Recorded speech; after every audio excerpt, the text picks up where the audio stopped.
এসে আসলে অনেক বেশি ভালো লাগতেছে। আমার নিজের এলাকা যদিও এত সুন্দর একটা মনোরম পরিবেশ, ভালো লাগার মতোই আসলে জায়গাটা। সমুদ্রের মতোই বিশাল জলরাশি, মাঠ ঘাট সব পানি দিয়ে একাকার। তার উপর ছোট ছোট দ্বীপের মতো এক একটি গ্রাম। বর্ষা মৌসুমে এমন দৃশ্যপটের দেখা মেলে নেত্রকোনা মদন উপজেলার উচিতপুর হাওর জনপদে। এ বর্ষায় নতুন পানির ছোঁয়ায় ভ্রমণ পিপাসুদের আকর্ষণ করতে উচিতপুর সেজেছে দৃষ্টিনন্দন নতুন সাজে। রেস্ট হাউসের প্রয়োজন ছিল।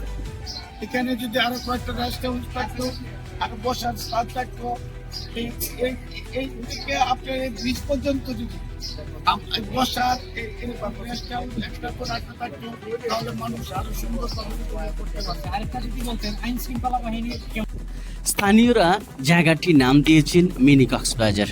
কক্সবাজারের মতো কোনো শহর নয় উচিতপুর, সমুদ্রের মতো নেই কোনো বিশাল জলরাশিও।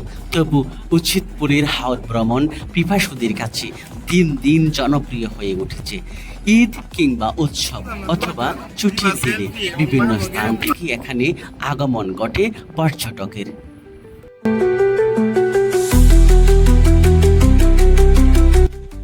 ঘুরতে এসে আসলে অনেক বেশি ভালো লাগতেছে। আমার নিজের এলাকা যদিও এত সুন্দর একটা মনোরম পরিবেশ, ভালো লাগার মতোই আসলে জায়গাটা।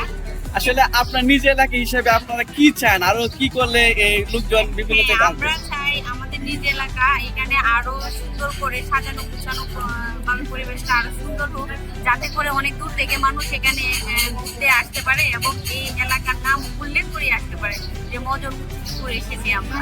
হ্যাঁ, আমি এটাই চাই। ঈদের ছুটিতে পরিবারের সদস্যদের নিয়ে ঘুরতে আসা এক নারী পর্যটক বলেন, আসছি, আসার পর দেখা বেশি সংস্কারের দরকার। আসার সময় অনেক ভয় পাইছি, এটা সংস্কার করলে আপাতত মনে হয় সমস্যা সমাধান হয়ে যাবে। নেত্র ভয়েসের পক্ষ থেকে সবাইকে স্বাগত জানাচ্ছি। এই মুহূর্তে আমি রয়েছি নেত্রকোনা মদন উপজেলার মিনি কক্সবাজার উচিতপুরে একটি ইতিহাস রয়েছে। 2020 সালে 5 আগস্ট 18 জন পর্যটক একই সঙ্গে একই সময়ে নিহত হয়। এ থেকে কিন্তু পর্যটন কেন্দ্রটি ছিল একেবারে নিস্তেজ। গত কয়েক বছর মানুষের আনাগোনা একেবারে কম ছিল।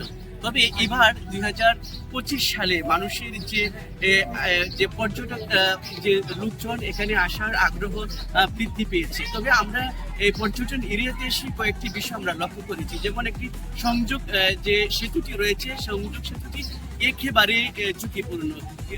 যদি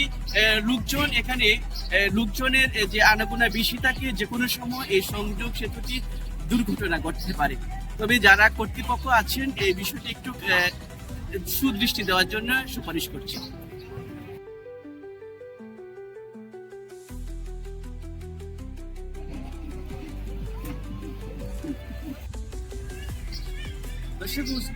দর্শক, এই মিনি কক্সবাজারে অনেক ধরনের সমস্যা রয়েছে, যেটা আমরা পর্যটকদের সঙ্গে আমরা কথা বলে জেনেছি। বিশেষ করে এখানে অনেকে আছেন এই দূষণ করতে নামেন এই স্বচ্ছ পানিতে। তবে কাপড় যে তারা চেঞ্জ করবে, এই চেঞ্জ করার জায়গাটা কিন্তু এখানে নির্দিষ্টভাবে নেই। আরেকটা হচ্ছে যে এখানে পর্যটকের সংখ্যা দিন দিন বৃদ্ধি পাচ্ছে, সেই ক্ষেত্রে আইন শৃঙ্খলা বাহিনী টহলের একান্ত প্রয়োজন।